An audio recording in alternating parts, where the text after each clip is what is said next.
Hello, I'm Andrew Park. I'm the inventor of Whiteboard Animation and the RSA Animates series.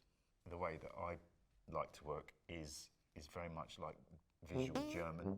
It is the actual addition of content. So you might start with one concept and that might be coming from a third space. It might be coming from the content that someone's given you or a client's given you.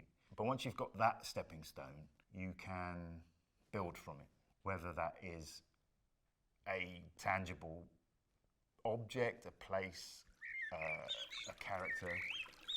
These things can be put down and then you can riff off those and start parting ways with that original meaning. You can start to then think, well, if I transform this in some kind of way, what would that look like? If I put something next to it, what does the relationship feel like between those two things? Visual thinking is open to everybody. It's about constructing thought from concepts. I do it in one kind of way. I do it because I was born in a certain time, place with certain experiences and influences.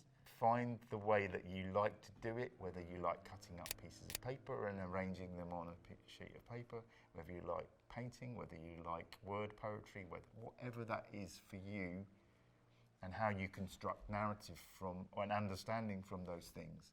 Do that.